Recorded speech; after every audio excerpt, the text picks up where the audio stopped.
Welcome back to another episode of Lost Codex Legends. My name is Jesse, and I hope you guys had a wonderful Wintervale, Happy New Year, Happy Holiday Season, all that fun stuff. We are here in 2020 at the very beginning to talk about an iconic character all the way back from Warcraft 3 who didn't really do much over the years. Until recently, one of those characters again. We've had a lot of those characters, old school characters, the old lads and lasses. And today, in particular, we're talking about Gazlowe, the iconic character seen in both Heroes of the Storm, Warcraft 3, World of Warcraft, and of course most recently, Battle for Azeroth.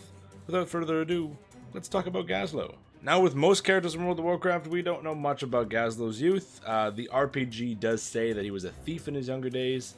Of course, the RPG we can either take as canon or not canon. It's basically whatever Blizzard wants. Through adventuring and thieving and all sorts of stuff, he managed to make enough money to make a legitimate business, and he proved to excel at it. We first meet Gazlowe back in Warcraft 3, and following the Third War, Gazlowe was contracted by Thrall to help with the construction of Orgrimmar and projects surrounding that as the chief engineer of Durotar. Gazlowe's task in Warcraft 3 was to secure a reliable source of water for the newly constructed city of Orgrimmar. Gazlowe's expedition tunnels dug underneath the city and outside the city in search of underground wells in the surrounding harsh landscape of Durotar, where they accidentally tunneled into a den of kobolds who flooded the caves and drove the goblin miners out. Rexxar is involved in this storyline, and Gazlowe sent Rexxar into the Orgrimmar tunnels to protect the sappers that would collapse the breached kobold dens. When Rexxar succeeded, Gazlowe rewarded him with magical items. Apparently Gazlowe has access to magical items. He's a well-resourced boy. In World of Warcraft, because Thrall paid Gazlowe and his workers well for their help in Orgrimmar's construction, they decided to settle on the coast near Orgrimmar, just south of it, establishing the port city of Ratchet in the Barrens. He appears in some minor questing in the Barrens, dealing with some pirate problems and helping the goblins of the Mirage Raceway, which he once helped build once upon a time, and works on some new goblin tech. Not a whole lot of story stuff going on with Gazlowe in the early days of World of Warcraft. In the Shattering novel by Christie Golden, Gazlowe plays a substantial role in the story as the Cataclysm comes into effect and as the elements start to rampage across Azeroth. Orgrimmar is badly burned, badly seared by the fire elements, and Thrall once again requests the aid of Gazlowe and his engineers and his builders to help repair the Orcish capital. Now, although Thrall is able to deal with the rogue fire elementals that rampage across Orgrimmar, link to the Thrall video, we will cover this in the description below, the cost to repair the city from Gazlowe is actually quite high. Now, although Gazlowe does lower the price of the repair costs, the cost is still quite high.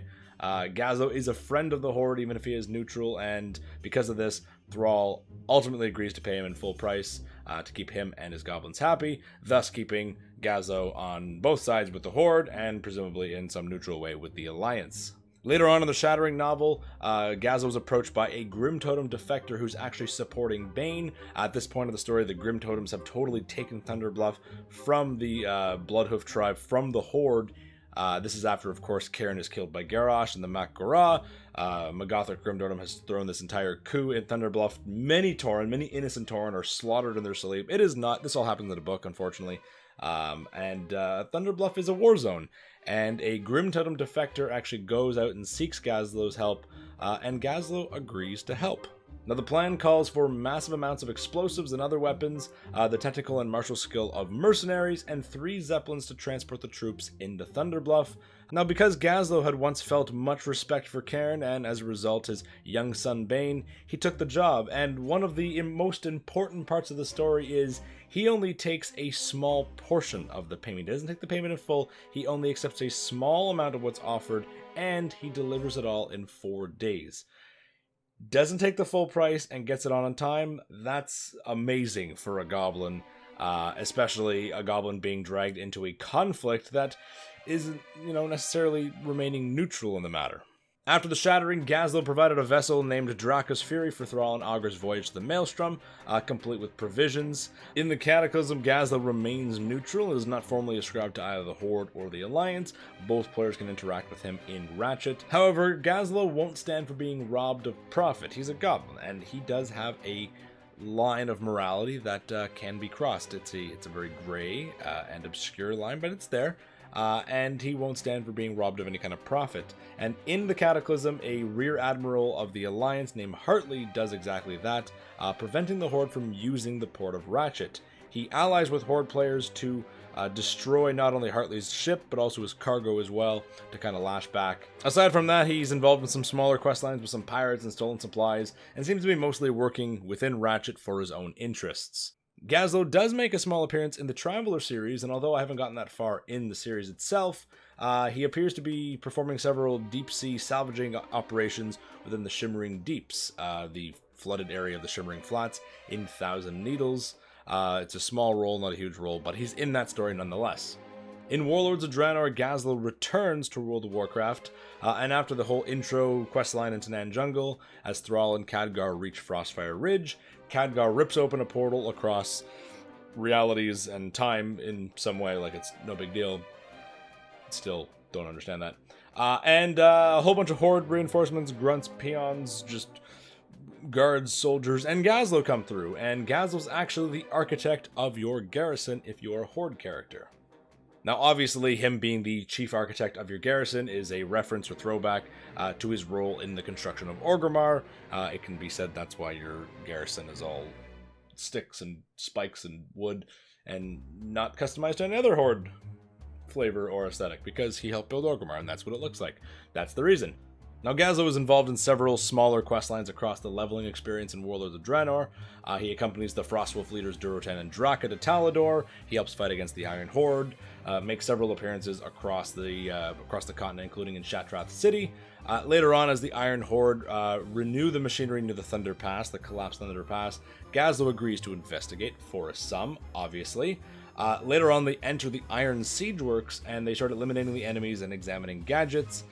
They actually find out that the mastermind behind the armory here is a captured Dark Iron Dwarf named Thalen Darkanvil, who there's a little bit of a friendly rivalry. He's the Alliance characters will know him as he's involved in the Alliance questline, but Gazlowe, they're kind of like each other's counterpart, but not in terms of the garrison architect, because there's a different garrison architect for the Alliance. Now, because they saved and freed Thalen from the Orcs and actually killed a leading Orc whom the Alliance had put a bounty on, Gazlowe's able to make some extra money here. He's able to collect that bounty because he's technically neutral. So while the Horde player really can't, Gazlowe can, and extra money for Gazlowe there.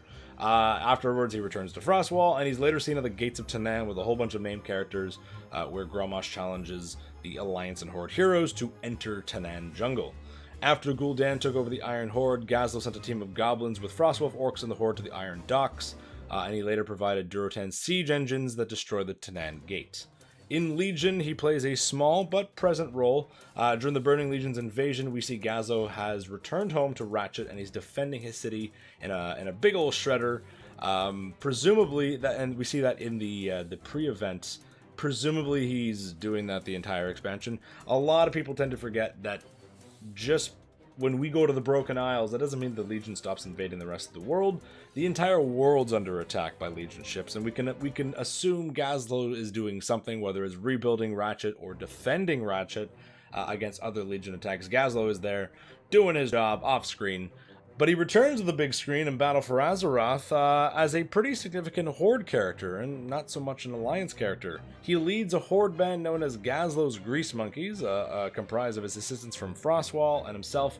On the island expeditions, he is officially a Horde team for the island, so this kind of hints that he's already leaning towards the Horde side. I mean, he's been involved in the Horde storylines for the longest time, but he's always reassured his neutralness, but doesn't look like he's doing that for the island expeditions. The group can also be found idling in the port of Zandalar, as we know. After Trade Prince Gallywix hears rumors that Grizzek Fizzwrench, a character who we know and love from Before the Storm, is still alive, Gallywix requests the Horde adventurers to go investigate and ensure that Grizzek stays dead if he's not dead. Fortunately, Gazlowe shows his good boy colors and says he'll pay higher to ensure that Grizzek stays alive. Gazlowe's a pretty good dude. And thus the Horde adventurers go off. They travel to Daenerys to investigate what happened to Grizzek and Safi. If you read the story, kind of left on a open-ended storyline there, and so we get the closure we need. We find their robot parrot feathers, and we find that Safi and Grizzek are safe. Knowing that the adventurers found them, Safi and Grizzek promised to give the hero their mechanical parrot in exchange for telling everyone that they had died. Now with that, the pair drive off on Grizzek's bike, and Gazlowe is convinced that Grizzek is dead, but Gazlowe sees through your lie, Gazlowe sees through the character's lie, and he's actually quite happy that Grizzek and his wife are still alive. Mechagon comes around, and Gazlowe later catches wind that Tankmaster Overspark is leading an Alliance operation to the now opened vault within the abandoned junk heap of Tiergard Sound. Gazlowe always believed that Mechagon was to a fairy tale, as did many others, but he was very interested in acquiring any tech within the vault, and so to that end he rallied a team together and secured the vault. Within the vault, Gazlowe repairs the tech, which causes a projection of King Mechagon to appear, and if you've done the intro quest, you know that King Mechagon goes on this big old speech where he purges everyone in the room with you except for you and several others. In this case, he purges several goblins, totally obliterating them. Now, although Gazlowe's unable to save everyone in the room, he uses his quick thinking and uses a captured gnome to save everyone from King Mechagon's wrath. Now, although he's completely floored that Mechagon does actually exist, he's quick to voice his desires to obtain all of this valuable, new, impossible tech, and directs his team to go to Mechagon instead. With his crew established on knowing full well how King Mechagon would greet them, Gazlowe and friends arrive to the island on a submarine. Gazlowe figures that King Mechagon is just sort of a cruel tyrant who has plenty of enemies and thus sides with his enemies, the Rustbolt Resistance, and his son, Prince Erasmin. At the prince's request, Gazlowe fights against the forces of King Mechagon, side by side with Tankmaster Overspark, the Alliance version of this questline, and they later join the prince in Rustbolt. As a show of unity, Gazlowe vows to keep his nose clean, although he does discreetly ask the Horde adventurers to collect unfinished prototypes before the Alliance can get their hands on it. Definitely Horde. His colors are blatantly showing here, Gazlowe. You're tipping the scales. Following the death of King Mechagon, Gazlowe remarks that the partnership against the king wasn't half bad, and it reminded him how profitable working with the Alliance can be. Oh, alright, maybe he is neutral. Maybe Gazlowe's got his colors turning around here. Let's find out. Gazlowe the Revolutionary. Gazlowe joins Varrock Sarfang's revolution against Sylvanas Windrunner, where he teams up with Tankmaster Overspark again. This is the bromance we needed, in creating a machine to clear the tunnel path from Razor Hill to Orgrimmar. During the conflict, Sarfang, as we know, challenges Sylvanas to Mak-Ora, which ends in his death and Sylvanas' abandonment of the Horde. Gazlowe attends Sarfang's funeral, and he says he's actually going to miss Sarfang, and he vows that he wouldn't let the job he started go unfinished. So, good man, Gazlowe, good man. Visions of N'Zoth, spoiler territory, so if you haven't done 8.3 because you're not from the future, because it's January 4th or 5th, don't watch this next part unless you don't care about spoilers. If you do care about spoilers, or you're not from the future, definitely just stop watching. We know from the PTR that Gazlowe actually returns in a major way in the upcoming patch. After it's discovered that Gallowix decides that the Horde is also nothing, and flees Orgrimmar with the rest of Sylvanas' friends, Thrall turns to Gazlowe to take over as the leader of the Bilgewater cartel, remarking that under new management is just another way of saying that opportunity's knocking. Gazlowe agrees to Thrall's request, thus becoming the trade prince of the Bilgewater cartel. In the face of Thrall's concerns that Gallowix could still be funding members of the cartel, Gazlowe simply promises to pay everyone more than that cheapskate. He pulls a Tyrion Lannister and saying, whatever they pay you, I'll pay you more.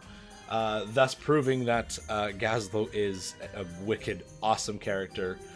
Good guy, Gazlowe, good guy. But definitely Horde aligned. No more Alliance neutrality. You're now officially a leader of the Horde, and thus there goes your Alliance profits. Now, unless there's more hidden lore that's encrypted or things that have been data mined or flavor text, that's all we got from Gazlowe in the Visions of N'Zoth patch. He gains a significant upgrade in terms of rank as the new trade prince of the Bilgewater cartel. But what does that mean for his old cartel? What does that mean for the Steamweedle? He was once a member of a very prominent goblin cartel, the Steamweedle cartel, and although he wasn't the leader of it, what does that mean for Ratchet? Does that mean Ratchet is now a Horde territory? It's now Bilgewater territory? Or is Gazlowe going to respect some sort of sovereign agreement between cartels and that is officially Steamweedle and he willingly steps down? I don't know. Part of me wants to say that he's just going to say, too bad, bub, it's mine. But, Gazlowe has proven to be he's a pretty decent dude.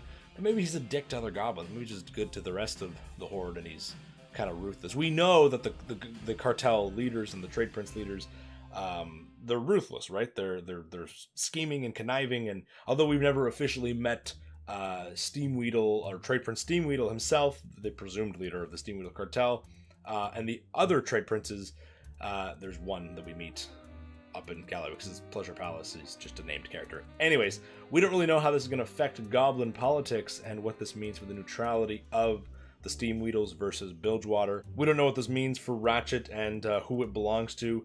Ratchet is arguably one of the most profitable ports on Kalimdor. So what does that mean? Does that mean the Horde has gained more territory? Does that mean they have more money coming in? Is there going to be some fallout that we see off screen between the cartels? I'm still waiting on my Undermine expansion, South Seas expansion. When are we going to Undermine, Blizzard?